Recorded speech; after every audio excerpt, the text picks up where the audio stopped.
ഇപ്പം മലയാള സിനിമയിൽ പീഡനത്തിൻ്റെ കാലമല്ലേ, പീഡന വാർത്തകളുടെ കാലമാണ്. പല വാർത്തകളും വന്നേക്കുന്നത് കൊല്ലങ്ങൾക്ക് മുമ്പുള്ള വാർത്തകളാണ്. ഇതൊക്കെ ഇങ്ങനെ ഉണ്ടാകുമെന്ന് നമ്മൾ പ്രതീക്ഷിച്ചേ ഇല്ല. ഏതായാലും നടന്നു. ഇതിനിടയിൽ മുകേഷ് രാജിവെക്കണോ എന്നുള്ള വാർത്ത കേരള രാഷ്ട്രീയത്തെ തന്നെ പിടിച്ചു കുലുക്കി. മുകേഷിൻ്റെ ആരോപണം വന്നപ്പോൾ പണ്ടും പല ആരോപണങ്ങളും മുകേഷിനെതിരെ വന്നിട്ടുണ്ട്. പക്ഷേ ഇപ്പം മുകേഷിനെ സംബന്ധിച്ച് എം എൽ എ ആയപ്പം മുകേഷ് രാജിവെക്കണോ വേണ്ടയോ എന്നുള്ള ചർച്ച കൊടുമ്പിരി കൊള്ളുന്നുണ്ട്. മുകേഷിൻ്റെ പാർട്ടിയായ CPM പറയുന്നു മുകേഷ് ഒരു കാരണവശാലും രാജിവെക്കേണ്ട. പിന്നെ പല ആരോപണ വിധേയരായ പലരും രാജിവെച്ചിട്ടില്ല, അതുകൊണ്ട് മുകേഷിന് രാജിവെക്കേണ്ടെന്ന് പറയും. ഇതിന് എനിക്ക് രണ്ട് വശം. ഒന്ന്, ബാക്കി എല്ലാ രാഷ്ട്രീയ പാർട്ടിയും നോക്കിയല്ല നമ്മളെന്തെങ്കിലും ചെയ്യേണ്ടത്, നമുക്ക് ശരിയെന്ന് തോന്നുന്നത് നമ്മൾ ചെയ്യേണ്ടതല്ലേ. അല്ലാതെ മറ്റവൻ അങ്ങനെ ചെയ്തില്ല അതുകൊണ്ട് ഞാനും ചെയ്യുന്നില്ല എന്ന് പറയുന്നതിൽ യാതൊരു ഇതുമില്ല. അപ്പം ഞാനും അവനും തമ്മിൽ എന്താ വ്യത്യാസം അല്ലേ? നമ്മൾ പറയത്തില്ലേ, അവൻ പറയുന്ന മൊത്തം ചീത്തയാണ്, അവനെതിരെ സംസാരിക്കുന്ന നമ്മളും ചീത്ത പറയാൻ പോയി കഴിഞ്ഞാൽ നമ്മളും അവനും തമ്മിൽ യാതൊരു വ്യത്യാസമില്ല. അതുകൊണ്ട് എല്ലാവരും ആരോപണ വിധേയരെല്ലാവരും എല്ലാ രാഷ്ട്രീയ പാർട്ടിയിലും ഉണ്ട്, അവരാരും രാജിവെക്കുന്നില്ല, അതുകൊണ്ട് ഞങ്ങൾ രാജിവെക്കുന്നില്ല എന്ന് പറയുന്നത് യാതൊരു അർത്ഥമില്ല. നിങ്ങൾക്ക് രാജിവെക്കാൻ തോന്നുന്നെങ്കിൽ നിങ്ങൾക്ക് രാജിവെക്കാം. ഇപ്പം സിദ്ദിഖ് ആരോപണം വന്നു, പിറ്റേന്ന് തന്നെ അമ്മ ജനറൽ സെക്രട്ടറി സ്ഥാനത്ത് നിന്ന് രാജിവെക്കാൻ ഒരു സ്ഥാനമുള്ളതുകൊണ്ടാണ് രാജിവെച്ചത്. അല്ലെങ്കിൽ രഞ്ജിത്ത് രാജിവെക്കാൻ കുറച്ച് ദിവസം കഴിഞ്ഞാണ് രാജിവെച്ചത്. സിദ്ദിഖ് രാജിവെച്ചതിന് ശേഷമാണ് രഞ്ജിത്ത് രാജിവെക്കുന്നത്. അതുപോലെ മുകേഷ് രാജിവെക്കാൻ താല്പര്യമുണ്ടെങ്കിൽ രാജിവെക്കട്ടെ. സിദ്ദിഖിൻ്റെയും രഞ്ജിത്തിൻ്റെയൊക്കെ രാജി നമ്മളെ സാധാരണ ജനങ്ങളെ ബാധിക്കത്തില്ലായിരുന്നു അല്ലേ. പക്ഷേ മുകേഷിൻ്റെ രാജി സത്യമായിട്ടും സാധാരണ നമ്മളെപ്പോലുള്ള ആൾക്കാരെ ബാധിക്കും. ഇതിനി അടുത്ത നിയമസഭാ തെരഞ്ഞെടുപ്പ് നടത്തണമല്ലോ. ഇനിയും 2 കൊല്ലത്തോളം ഉണ്ട് പുതിയ ഗവൺമെൻറ്റിൻ്റെ കാലമാണ്. അപ്പോൾ അതിന് ശേഷം മാത്രമേ പുതിയ തെരഞ്ഞെടുപ്പ് നടത്താൻ പറ്റൂ. ഇതിനിടയിൽ ഒരു MLA സ്ഥാനം രാജിവെച്ച് കഴിഞ്ഞാൽ അവിടെ തെരഞ്ഞെടുപ്പ് നടത്തേണ്ടി വരും. അവിടെ തെരഞ്ഞെടുപ്പ് നടത്തുക എന്ന് പറയുന്നത് നിസ്സാര കാര്യമല്ല, കോടിക്കണക്കിന് രൂപ വേണ്ടി വരും, പലരുടെയും അധ്വാനവും വേണ്ടി വരും അല്ലേ. അപ്പം മാധ്യമങ്ങൾക്കും രാഷ്ട്രീയക്കാർക്കൊക്കെ പൊതുവെ ഇഷ്ടമാണ് ഈ തെരഞ്ഞെടുപ്പെന്ന് പറഞ്ഞത്.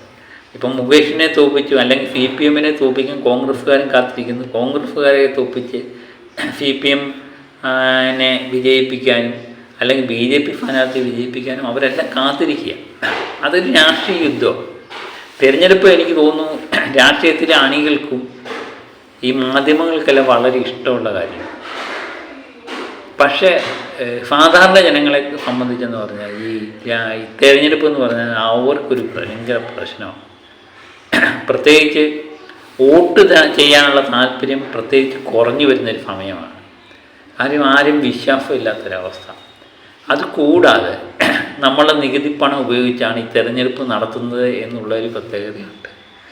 അതുകൊണ്ട് എൻ്റെ അഭിപ്രായത്തിൽ മുകേഷ് രാജിവെക്കേണ്ട കാര്യമില്ല എന്നാണ് പറയുന്നത്. ധാർമ്മികതയല്ല ഞാൻ പറയുന്നത്.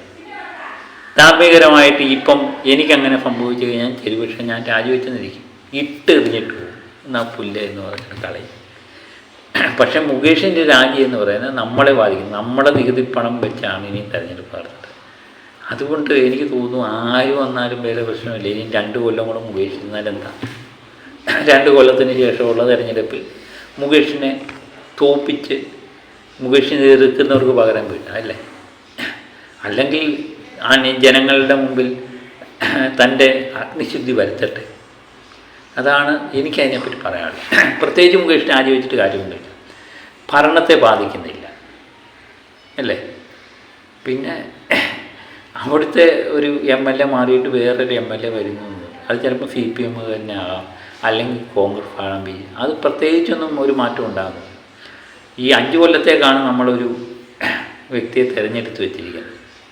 അപ്പം ആ പുള്ളി ഉള്ളിടത്തോളം കാലം പുള്ളിയുടെ ഗുണങ്ങളും ദോഷങ്ങളും ഒക്കെ അറിയട്ടെ, അതിന് ശേഷം രാജിവെക്കാം എന്ന് തന്നെയാണ് എൻ്റെ ഒരു കാഴ്ചപ്പാട്. ഇത് എൻ്റെ മാത്രം കാഴ്ചപ്പാടാണ് കേട്ടോ. ഞാനെപ്പോഴും പറയുന്നത് ഇതിപ്പം എന്ത് ചെയ്യാൻ പറ്റും, ഏതെങ്കിലും മാറ്റം ഉണ്ടാകും. കൊല്ലം മണ്ഡലത്തിലെ MLA ആണ് മുകേഷ്. മുകേഷ് ഇപ്പം രാജിവെച്ചിട്ട് വേറെ ഒരു തിരഞ്ഞെടുപ്പ് നടത്തിയാൽ കോടിക്കണക്കിന് രൂപ നഷ്ടപ്പെടുന്നതേ ഉള്ളൂ, വേറെ ഒന്നും സംഭവിക്കത്തില്ല, മാറ്റങ്ങളൊന്നും ഉണ്ടാകില്ല. പിന്നെ ഒരു വ്യക്തി മാറുന്നു എന്നത് വ്യക്തിഗതമായ ചില മാറ്റങ്ങൾ ഉണ്ടാകും. പിന്നെ ധാർമ്മികതയുടെ കാര്യങ്ങളൊക്കെ പലരും ചൂണ്ടിക്കാണിക്കുകയൊക്കെ ചെയ്യുന്നുണ്ട്. ഏത് കാര്യത്തിനാണ് ധാർമ്മികതയുള്ളത് എനിക്ക് മനസ്സിലാകുന്നില്ല. എല്ലാം ധാർമ്മികത ഒരിടത്തും ഇല്ല. പലരും പല സന്ദർഭങ്ങളിലുമൊക്കെ അത് രാജിവെക്കുന്നത് നമ്മൾ കണ്ടിട്ടുണ്ട്. പിന്നെ രാഷ്ട്രീയത്തിൽ ഒരു സ്ഥിരമായിട്ട് പറയുന്നൊരു കാര്യമാണ്, തിരഞ്ഞെടുപ്പ് തോറ്റു കഴിഞ്ഞാൽ എന്തെങ്കിലും ഉണ്ടായിക്കഴിഞ്ഞാൽ രാജിവെക്കണം എന്ന് പറയും. ഇപ്പം പിണറായി വിജയനാണ് ഭരിച്ചുകൊണ്ടിരിക്കുന്നത്.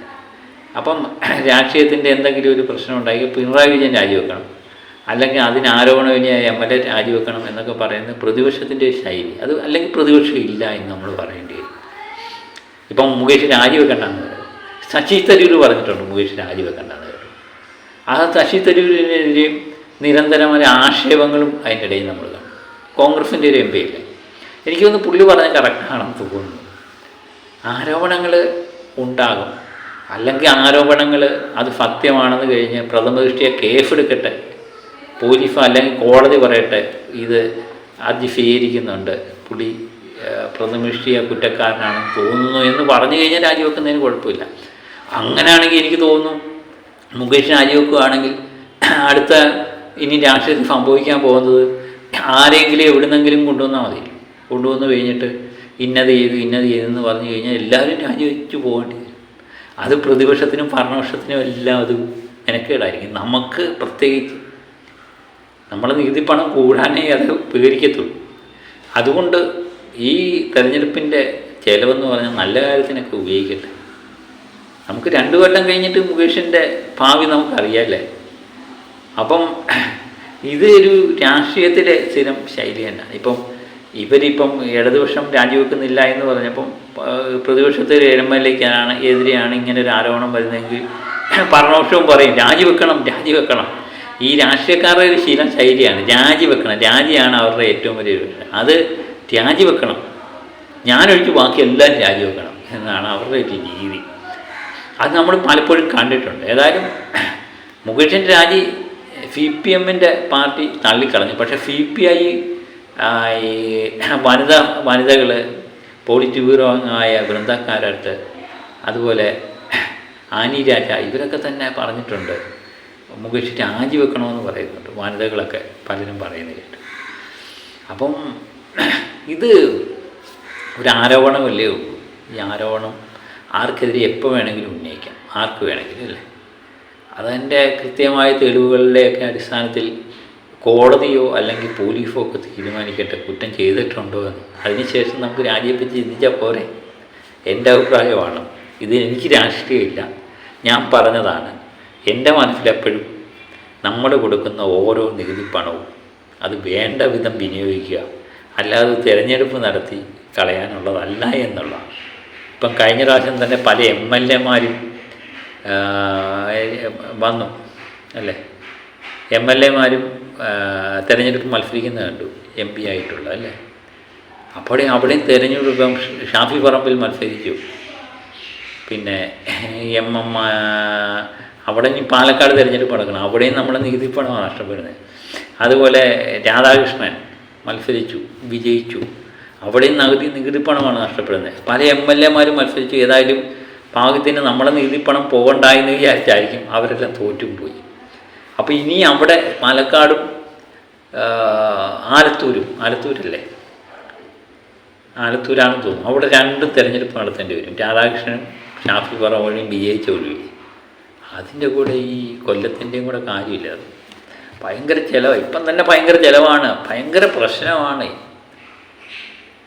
നമ്മൾ തന്നെ അനുഭവിക്കേണ്ടി വരും. അതുകൊണ്ട് മുകേഷ് അങ്ങനെ തന്നെ ഇരിക്കട്ടെ. ഏതായാലും മറ്റൊരു വിഷയമായിട്ട് വീണ്ടും ഞാനെത്താം കേട്ടോ. 2 കൊല്ലം കഴിഞ്ഞ് നമുക്ക് കാണാവുന്നത് മുകേഷ് എങ്ങനെയുണ്ട്, മുകേഷിൻ്റെ ഭാവി അന്നേരം തീരുമാനിക്കും. ഓക്കെ, മറ്റൊരു വിശേഷവുമായി വീണ്ടും എത്താം. Okay, bye.